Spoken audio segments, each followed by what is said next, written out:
Hello everyone, welcome to our channel Happy Learning. So நம்ம 30 days spoken English course வந்து successfully complete பண்ணியாச்சு. இன்னும் அந்த வீடியோஸ் நீங்க பார்க்கல அப்படின்னா ஃபர்ஸ்ட் அந்த வீடியோ பார்த்துட்டு வாங்க. அதுக்கப்புறமா நான் இங்க கொடுக்குற அடுத்தடுத்து டாஸ்க் எல்லாம் நீங்க கம்ப்ளீட் பண்ணீங்க அப்படின்னா உங்களோட இங்கிலீஷ் ஸ்பீக்கிங் ஸ்கில் வந்து இன்னும் டெவலப் ஆகும். இப்போ நீங்க 30 டேஸ் கோர்ஸ் நான் கம்ப்ளீட் பண்ணிட்டேன்.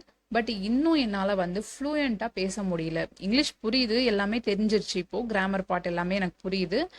நான் பேசவும் ட்ரை பண்ணுறேன், சென்டென்ஸ் மேக் பண்ண தெரியுது. பட் எனக்கு வந்து இன்னும் ஃப்ளூயன்சி வரல அப்படின்றவங்களுக்கு தான் இந்த வீடியோ. நான் இதுக்கப்புறம் இதில் வந்து டாஸ்க் ஒவ்வொன்றா கொடுக்குறேன். அந்த டாஸ்க் எல்லாத்தையுமே நீங்கள் வந்து கம்ப்ளீட் பண்ணுங்க. ஓகேவா? நான் வந்து நீங்கள் அதில் என்னென்ன மிஸ்டேக் பண்ணியிருப்பீங்க அப்படின்றத நான் சொல்கிறேன்.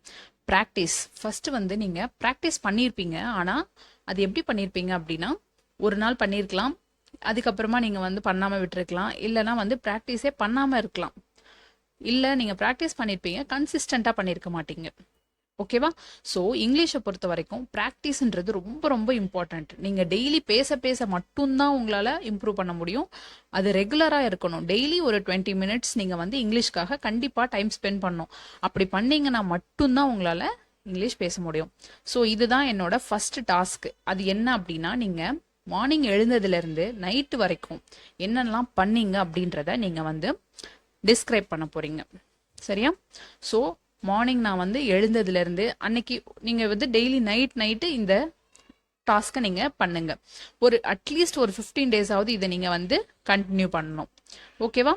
அப்போது மார்னிங் நான் எழுந்ததுலேருந்து எக்ஸசைஸ் பண்ணேன், அப்புறமா வந்து ஆஃபீஸ் போனேன், ஸ்கூல் போகிறீங்கன்னா ஸ்கூல் போனேன், காலேஜ் போனேன், இந்த மாதிரி என் ஃப்ரெண்ட்ஸை மீட் பண்ணேன், இந்த மாதிரி எல்லாத்தையுமே நீங்கள் வந்து டிஸ்கிரைப் பண்ணணும். ஸோ அதை ஃபஸ்ட்டு என்ன பண்ணணும் அப்படின்னா, நம்ம மைண்டில் நமக்கு தமிழ் தான் ஈஸியாக இருக்கும். ஸோ ஃபஸ்ட்டு நீங்கள் வந்து மைண்டில் தமிழில் சம்மரைஸ் பண்ணிக்கணும். இதுக்கடுத்து இது பண்ணேன், இதுக்கடுத்து இது பண்ணேன் அப்படின்றத ஃபஸ்ட்டு தமிழில் நல்லா சம்மரைஸ் பண்ணிக்கோங்க. இதுக்கப்புறம் இதை தான் நம்ம சொல்ல போகிறோன்றதை சம்மரைஸ் பண்ணதுக்கு அப்புறமா நீங்கள் என்ன பண்ணணும் அப்படின்னா, அந்த தமிழில் நம்ம அடுத்தடுத்து சம்மரைஸ் பண்ணதை அப்படியே இங்கிலீஷில் சென்டென்ஸாக மேக் பண்ண போகிறீங்க. ஃபஸ்ட்டு சென்டென்ஸ் இது வரணும். ஸோ மார்னிங் எழுந்தேன், அதை வந்து நீங்கள் இங்கிலீஷில் அப்படியே மேக் பண்ண போகிறீங்க. நெக்ஸ்ட்டு நான் என்ன பண்ணேன் அப்படின்றத நம்ம தமிழில் அப்படியே சம்மரைஸ் பண்ணதை திரும்ப நீங்கள் வந்து இங்கிலீஷில் பண்ண போகிறீங்க. இதே மாதிரி ரெகுலராக என்னோட டெய்லி ரொட்டீனை நீங்கள் வந்து ஒரு 15 டேஸ்க்காவது ரெகுலராக நீங்கள் சொல்ல ஆரம்பிச்சிட்டிங்கன்னா அது உங்களுக்கு வந்து ரொம்ப ஈஸியாக ஃப்ளூயண்ட் ஆகிடும். நீங்கள் வந்து 15th டே அப்போ பண்ணும்போது உங்களுக்கு நீங்கள் யோசிக்காமல் நீங்கள் இங்கிலீஷ்லேயே கடகடன் பேச ஆரம்பிச்சிடலாம். ஸோ இதை நீங்கள் வந்து என்ன பண்ணுறீங்கன்னா, உங்கள் ஃப்ரெண்ட்ஸோடு சேர்ந்து பண்ணலாம். அப்படி இல்லை அப்படின்னா நீங்கள் மிரர் பார்த்தே நீங்கள் வந்து பேசலாம். லவுடாக பேசுங்க மிரர் பார்த்து பேசும்போது. ஸோ இந்த மாதிரி ரெகுலராக ப்ராக்டிஸ் பண்ணுங்கள். அப்போது நீங்கள் வந்து வெறும் அந்த இதை மட்டும் சொல்லாமல் அடிஷ்னலாக நீங்கள் வந்து அன்னைக்கு நீங்கள் யாரெல்லாம் மீட் பண்ணீங்க, ஸோ அந்த டே எப்படி இருந்தது, குட் டேவும் இருக்கலாம், பேட் டேவும் இருக்கலாம். ஸோ இன்னைக்கு எனக்கு டே வந்து குட்டாக இருந்தது, இல்லை ரொம்ப பேடாக இருந்தது, அந்த மாதிரி டே அடிஷ்னலாக நீங்கள் என்னென்னலாம் அதில் ஆட் பண்ணி சொல்ல முடியுமோ அந்த மாதிரி எக்ஸ்ட்ரா அடிஷ்னலாக ஆட் பண்ணி நீங்கள் பேசுகிறதுக்கு ப்ராக்டிஸ் பண்ணுங்கள். ஸோ அதுக்கப்புறம் அன்னைக்கு வந்து நான் என்னெல்லாம் கற்றுக்கிட்டேன், புதுசாக நான் வந்து இங்கிலீஷில் என்ன வேர்ட்லாம் கற்றுக்கிட்டேன், இந்த மாதிரி வந்து நீங்கள் அதில் பேசி ப்ராக்டிஸ் பண்ணீங்க அப்படின்னா நமக்கு ரொம்ப ரொம்ப இங்கிலீஷ் வந்து ரொம்ப ரொம்ப ஈஸியாக வந்துடும். ஓகேவா? இதை வந்து நீங்கள் ஒரு 15 டேஸ்க்கு கண்டிப்பாக கம்பல்சரி நீங்கள் இதை வந்து ஃபாலோ பண்ணணும். இதுதான் ரொம்ப ரொம்ப இம்பார்ட்டண்ட். சரியா?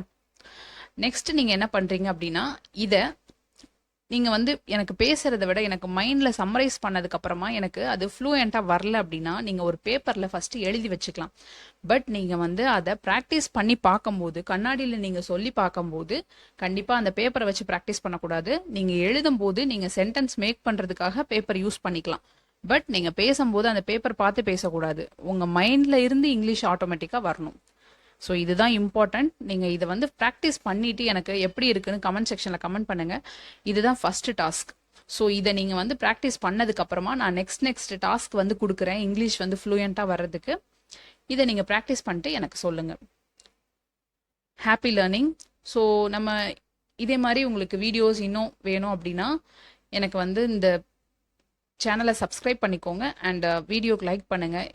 இந்த வீடியோ வந்து நிறைய பேருக்கு ஷேர் பண்ணுங்கள். ஸோ ஹெல்ப்ஃபுல்லாக இருக்கும். தேங்க்யூ.